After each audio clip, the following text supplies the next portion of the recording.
Mhm.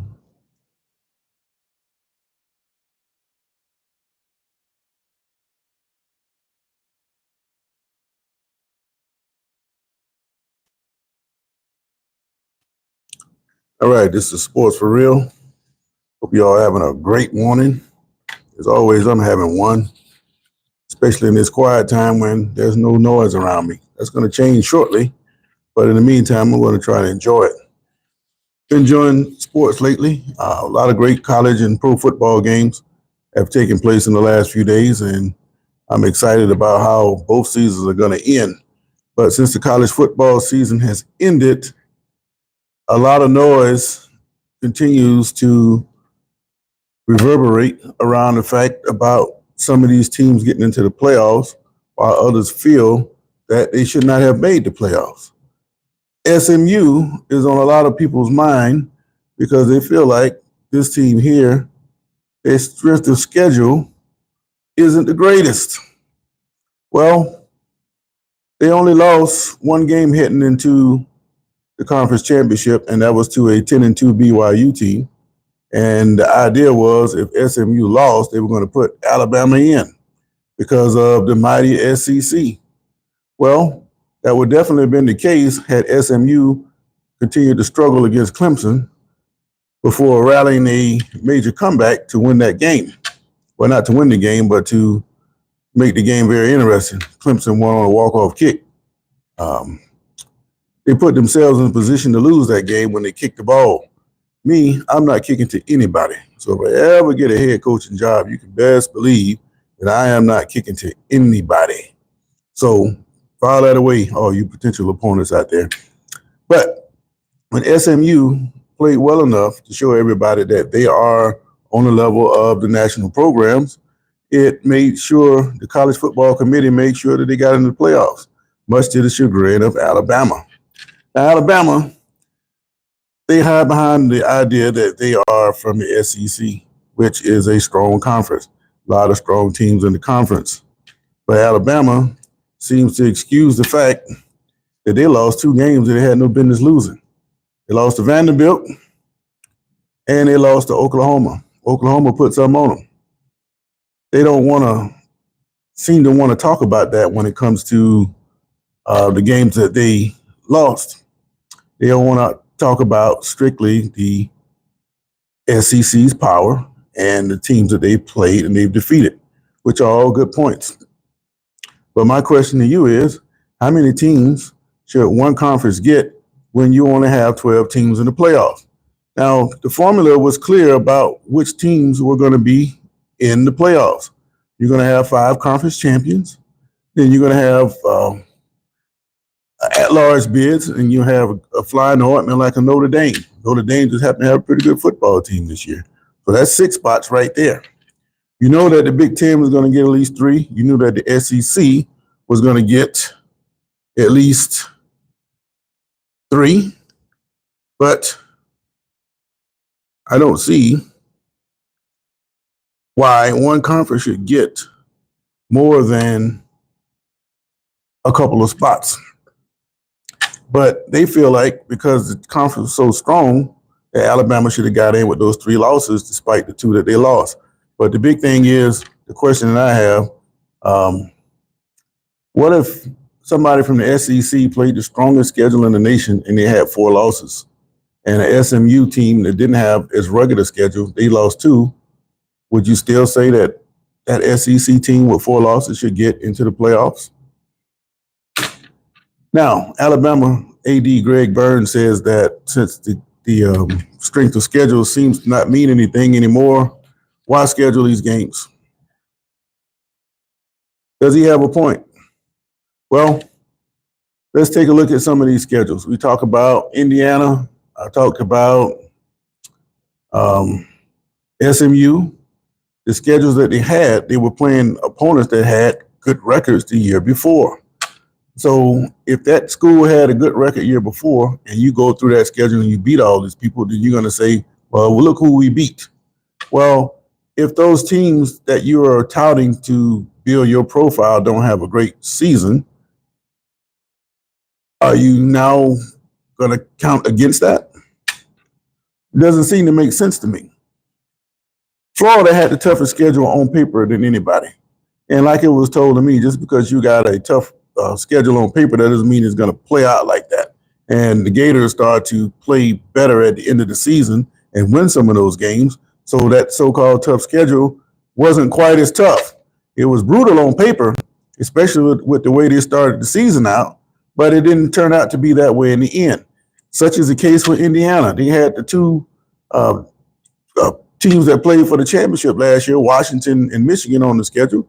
So people looked at it as a tough schedule. But those two teams struggled. Is that Indiana's fault? No.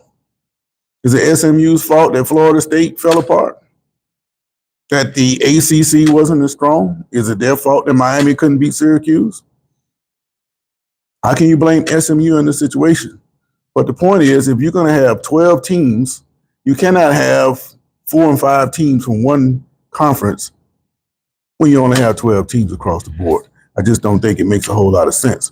So A.D. Burns said that they need to look at the strength of schedule. Why schedule all these tough teams if it's not going to matter in the end? He's saying that the SEC is enough. Now, in Florida's defense, I've written them real hard over the years about this. Florida is one of the schools in the SEC that won't jump off the porch. They'll play the SEC schedule, and when they have a good team, they say, well, there's no need to play anybody outside because the SEC is tough enough. Their strength of schedule is based on the conference. But just because you're in the SEC, that doesn't mean it's going to be the best conference every year. That's the perception that people in this part of the country have, but it's just not the case. So Florida, when they did jump off the porch to play somebody and lost, you weren't going to see that for another 4 or 5 years. What's about 7, 8 years ago, maybe 10, they got beat by Michigan in Dallas. You didn't see that game, Florida take a shot like that for about 5 or 6 years. They finally played Utah, and the previous 2 years they played Utah home and away. And then after that, the SEC now mandates that you play somebody outside the conference in this new era of super conferences. And why they did that, I don't know. And if Byrne has a correct analysis, then the SEC may just change that format because they feel like they got the short end of the stick. But I really don't think they got the short end of the stick because you can't put all these teams from one conference into a 12-team tournament and still call it a national tournament. SEC had their tournament. Alabama didn't come out of there strong, and it comes down to the selection committee, and they just got the odd end of the stick this time. But it's been a lot of times where Alabama got the best end of the stick. Nobody said anything about that. So if you can tout the system when it works in your favor, then you have to tout the system also when you get the short end of the stick. So that's just my point. Now, it's been reported that looks like Bill Belichick is going to take the job in North Carolina, but it was contingent upon a couple of stipulations. When he interviewed the other day, he said that he wanted his son to be the head coach in waiting. And I think a lot of people, they didn't like that, but I think that was a good idea because Belichick's 72 and his son is already coaching in college. He's a defensive coordinator, I believe, at Washington. So it's not like he's just bringing along a guy trying to get him in the system. He's already in the system. He's already doing a good job coaching. And it would be a good idea if he can bring his son in as a backup just in case Belichick just don't want to do it anymore. So basically he's setting his son up, and he's going to use his reputation to get an immediate jump start to the program. Now, the only thing that's holding up a confirmation of Belichick getting hired, he has this thing he calls a football Bible, where he puts together all his requirements and proposals for any school that may want to hire him. He's got a book for the college and he's got a book for the pros. And in this book, he's got salary demands, staff requirements, all the things he feels that he needs to run a specific program. And one of those demands are 2 different staffs. He's going to have a recruiting staff and he's going to have a coaching staff. And the big thing is if his son is going to be the coach in waiting. Now, we've seen this coach in waiting thing before. I hadn't seen a coach take over yet in a coach in waiting. We first started hearing this about, what's the guy, went to South Carolina and the Florida coach. He hang out with went to Georgia with Kirby Smart, his brother, his friend. I can't remember his name. Will Muschamp. He was the coach in waiting at Texas behind Mac Brown. But Mac Brown, he didn't want to give it up. So Muschamp went somewhere else. And I've seen in a couple other places where coaching waiting. But never does it happen where the coaching waiting takes over. But in this case right here with Belichick's age, it's very possible that a coaching waiting is going to happen in this situation. But I think that with Belichick's reputation, and it seemingly makes sense to do it the way he's trying to do it. It's just a matter if North Carolina wants to pay for all these extra stipulations that Belichick wants. Now, with NIL and the players getting paid, I don't see why universities can't get more donations to pay for what Belichick wants. Now, North Carolina is one of those programs that can win. There's talent all over the place, and they're in a good recruiting region. So if you get a guy like Belichick, he's pretty much going to run the recruiting position with the NIL, just like they do with the free agency in the NFL. So he's already got some understanding about how to do that. Plus, he's been sitting around for a year studying things. He never stopped talking football. He never stopped thinking about football. And he's always thinking, what if? And I think Belichick would be a great hire for North Carolina. A lot of people in Jacksonville would be sad because they just knew he was going to be the next coach in Jacksonville. I don't think so. Everybody's talking about Ben Johnson now. But Ben Johnson had a chance to be the Washington coach, and he wanted to stay in Detroit. Who's to say he won't stay in Detroit again next year? So it's always what if. But Belichick is very serious about North Carolina, and I think that it would be a good hire if they decided to go in that direction.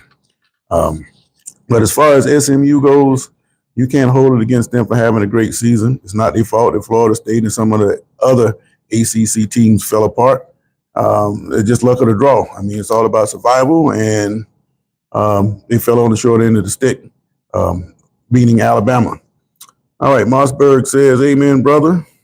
Stitch Cat said, it's my birthday today. Happy birthday. I know a couple other people with a birthday today. Mossberg 1909 also says hi. Appreciate you guys chiming in with me. Appreciate if you subscribe. Send me some acknowledgments, some comments, whatever. I appreciate it. Also about the NFL, I was representative of Fango Media. There's a guy like me that interviews fans at every NFL home game. There's a representative for every team. And we catch fans coming out of the game to get their live reactions about what they just saw. I just happen to be the guy that's doing it here in Jacksonville. I put a link in the chat. And once you get into Fango, it will take you directly to that video. But if you look at the latest videos, you can see videos from all over the league. Fans make some interesting comments. Some be right on. Bye, Stitch Cat. Some of them be right on. Some of them be way off to the point of being delusional. But it's pretty interesting to listen to. But they're still talking about the hit on Trevor Lawrence. I think might have been borderline dirty, but I've seen a lot more dirtier hits over the years in the NFL. But if you're playing the game of football, you got to expect to get hit dirty sometimes or a half step late. But I think the quarterbacks put themselves in that position by sliding late or trying to step out of bounds at the last second. I feel like as a defender, if they're going to give me a penalty for a light hit on the quarterback for being a half a step late, touching him, I think you might as well get your money's worth and put a big shot on him. So this guy here, he put a big shot on Lawrence. And as a result, they put him on IR, and now it's official that he's not coming back the rest of this year. Been an up and down year for Lawrence. He didn't play that great, and this comes on the heels of him signing that big contract extension. I think what he was trying to do was trying to play up to that contract and not just going out and playing the game.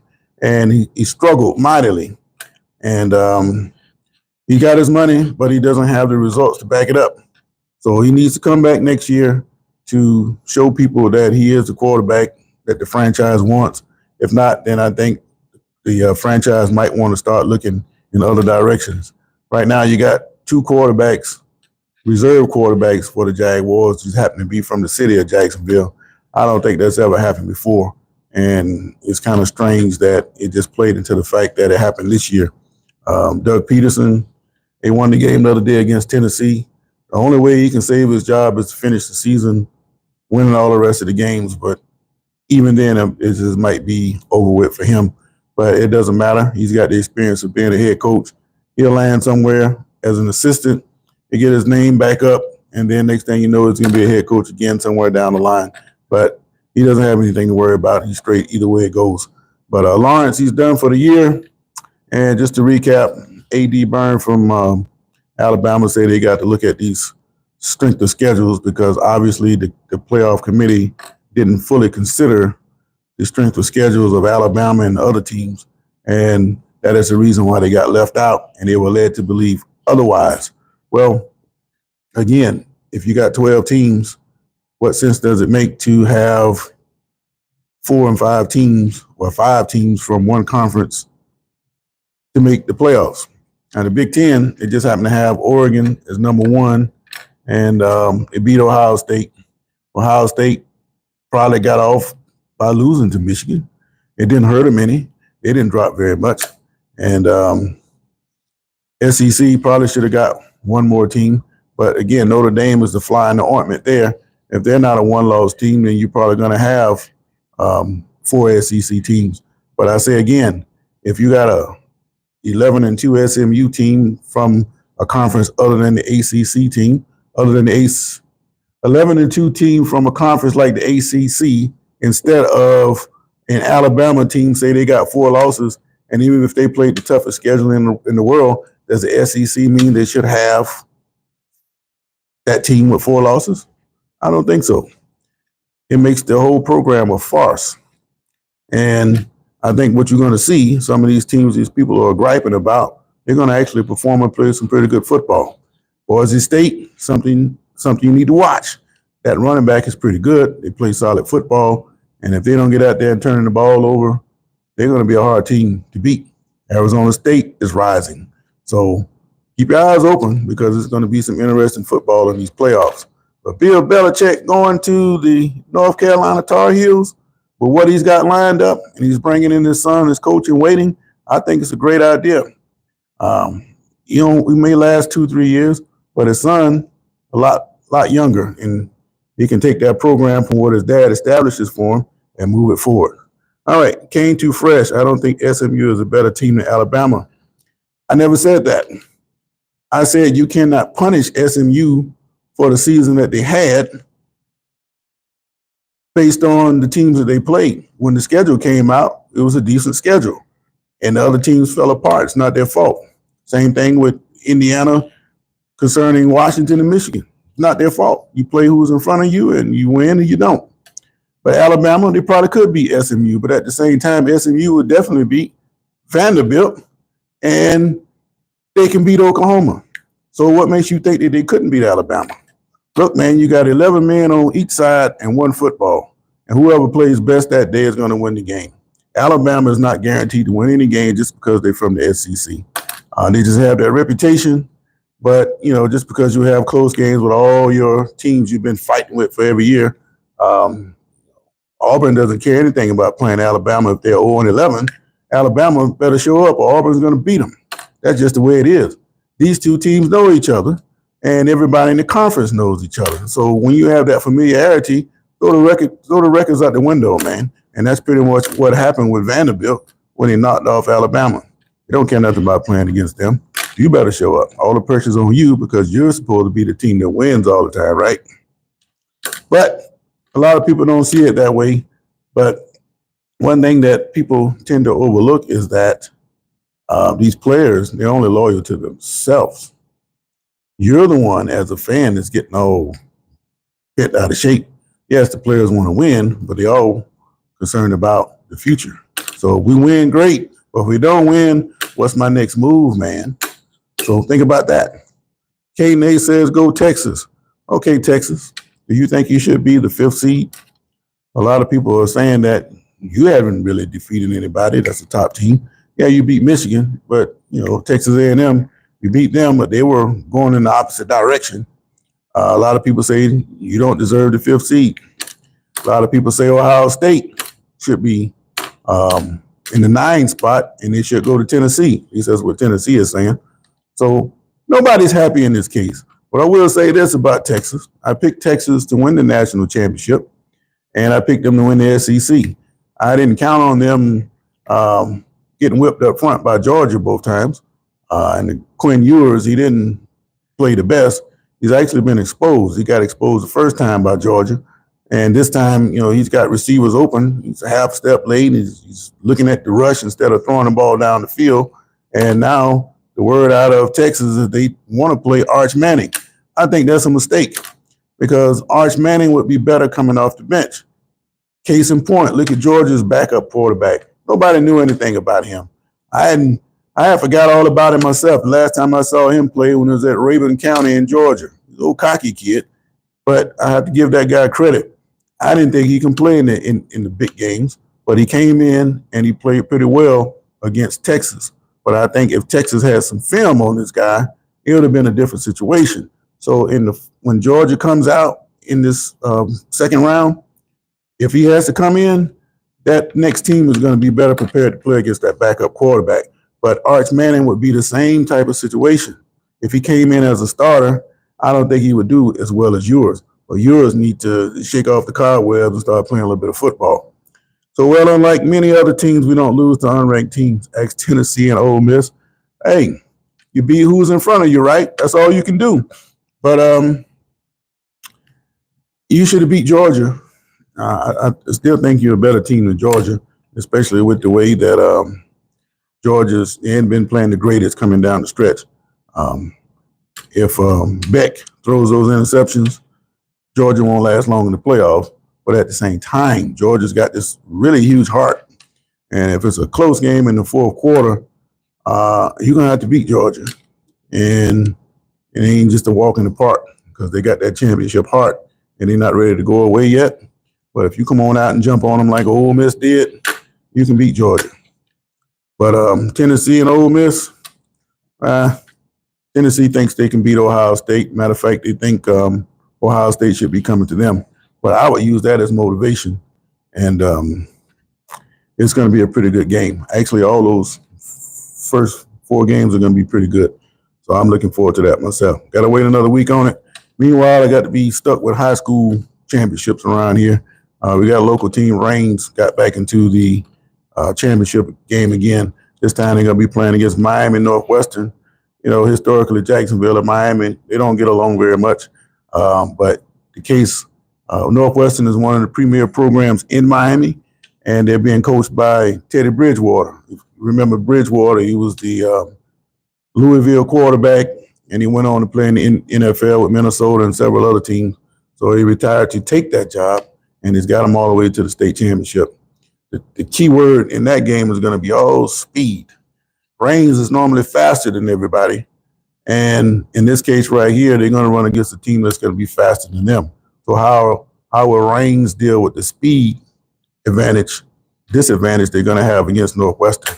That's usually what it comes down to, 1 or 2 plays, and how can you control Miami's speed? But if you get into a track meet with these Miami teams, you can't play with them. You just got too much talent. But I just want to come on and talk a little college football. I appreciate you guys chiming in. Appreciate you if you like and subscribe. And let me know what you think about this Belichick thing, man. Do you think he'll be a good college coach, or do you think the game is passed him by? Just the way he's doing his homework, I really don't think the game is passed him by.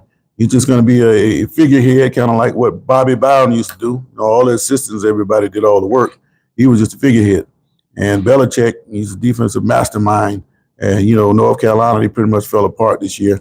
I don't know if Mac Brown just was cruising or maybe the players lost interest. I'm not quite sure. But Belichick, I don't see his defenses getting run over in the end like North Carolina did. There's plenty of talent out there in the state of North Carolina and surrounding areas.